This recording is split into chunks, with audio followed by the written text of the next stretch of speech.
Hi viewers, ఒక పద్యం పాడతాను. అది దేని గురించో తెలుసుకోండి. అందరికి తెలిసిన విషయమే. ఫలము ఇచ్చడి తరువే గొప్పది, నీడనిచ్చడి నిగమమే గొప్పది, ప్రాణవాయువున్ పంచేడి వృక్షమే భూమికి నిజమైన వరమే, భూమికి నిజమైన వరమే. అర్థమైంది కదా పద్యం యొక్క భావం. భూమికి చక్కటి చెట్లు నాటితే ఫలాలు ఫలించి దాని ద్వారా మనకు చక్కటి వర్షాలు పడతాయి. ఈరోజు వర్షాలు పడడం లేదు. జూన్ వెళ్ళి జూలై వచ్చేసింది, ఆగస్టు కూడా వచ్చేస్తుంది, వర్షాలు లేవు. చూడండి, ఇక్కడ వర్షాలు ఎందుకు తగ్గుతున్నాయంటే మనకు తెలుసు కదా. చెట్లు నాటాలి. ఉన్న చెట్లన్నీ నరికేస్తున్నాం, అడవులు నరికేస్తున్నాం. ఇన్ని నరికేస్తుంటే ఇంకెక్కడి నుంచి వస్తాయి చెట్లు చెప్పండి. ఉన్న పల్లెటూరులో కొంచెం తక్కువ దొరుకుతాయి భూములు. ఆ పల్లెటూరులో భూములు తీసుకొని చక్కగా ఒక చెట్లు నాటండి. ఆరోగ్యం ప్రకృతిని మనం కాపాడితేనే కదా ప్రకృతి మనల్ని కాపాడిద్ది. చెట్లని నరికేస్తున్నాం, ఎక్కడ ఒక చెట్టు వేయం. సిటీలో ఉన్నాం, బస్సుల్లో ఉన్నాం, ఏసీ బస్సుల్లో ఉన్నాం, ఏసీ రూమ్లో ఉన్నాం, ఏసీ కారులో ఉన్నాం అంటే సరిపోదు. ప్రకృతి అది వికటించిందంటే దాన్ని తట్టుకోవడం మన ఎవరి వల్ల కాదు. ఎంత కోటీశ్వరుడైనా పేదవాడైనా అదే ప్రాణం పోద్దనమాట.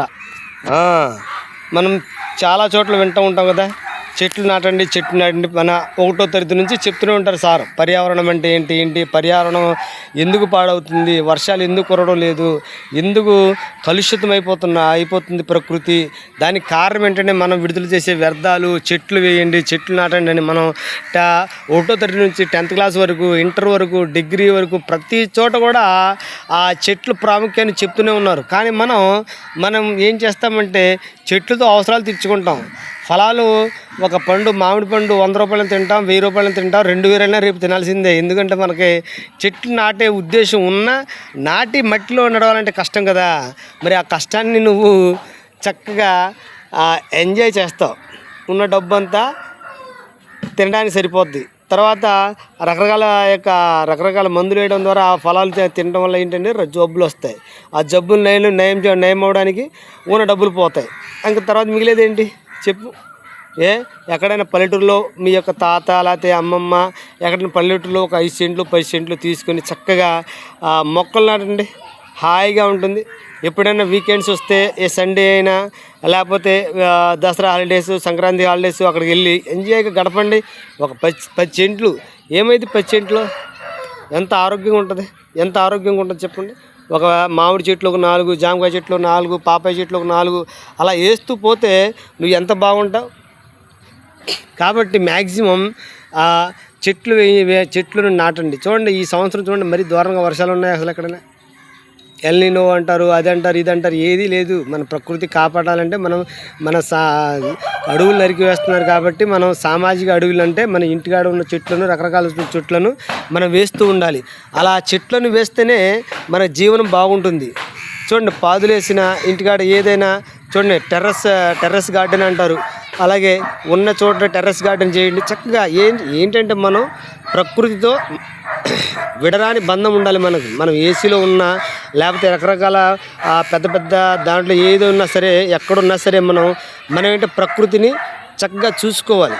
కాబట్టి వీలైన వారు ఎంతమంది ఉంటే అంతమంది చక్కగా చెట్లను నాటడానికి ట్రై చేయండి. చెట్లు మనం ఎప్పుడైతే నాటుతూ ఉంటామో ఆ చెట్ల ద్వారా మనకి ప్రగతి వస్తుంది. చూడండి, ఒకప్పుడు వంట చెరుకు అంటే పొయ్యిలోకి వాడేవాళ్ళు చెట్లు, అది వెళ్ళిపోయింది. గ్యాస్ వాడేస్తున్నాం, భూమిలో గ్యాస్ కూడా అయిపోయిందంట. గ్యాస్ రేట్లు కూడా బాగా పెరిగిపోతున్నాయి. అంత ఇతర దేశాల నుంచి కొనుక్కుంటున్నాం. అంటే ఏంటి, మానవుడు ఏంటంటే సుఖమైన జీవనానికి ఒకసారి అలవాటు పడ్డ తర్వాత ఈ కష్టానికి ఓర్చుకోలేడు మనిషి. కాబట్టి ఏం చేయాలి, మన పిల్లలకు కూడా మన మ్యాక్సిమం అందరూ చదువుకున్న వాళ్ళమే. మన పిల్లలు కూడా చెట్ల యొక్క గొప్పతనాన్ని తెలుసుకోవాలి, చెట్లు నరకకుండా చూసుకోవాలి. వాటి ద్వారా సమాజం ఎలా అభివృద్ధి చెందాలి, మనం ఎలా అభివృద్ధి చెందాలంటే ప్రకృతితో పాటు అభివృద్ధి చెందాలి తప్ప ప్రకృతిని మనం వదిలేసి బంగ్లాలో ఉంటామంటే కుదరదనమాట. కాబట్టి ఏం చేయాలి, ప్రతి విషయంలో కూడా ప్రకృతిని మనం చక్కగా కాపాడుతూ ఉండాలి. పొల్యూషన్ తగ్గించాలి. అన్ని విషయాల్లో నువ్వు భూమిని కాపాడితే నిన్ను భూమి చక్కగా చూసుకుంటుంది ప్రకృతి. కాబట్టి ప్రకృతి అంటే భూమికి చక్కగా కాలుష్యం లేకుండా చూడండి, చెట్లు బాగా నాటండి, ఆరోగ్యాన్ని ఆయుష్ని పెంచుకుందాం. ఓకేనా, బాయ్, టాటా.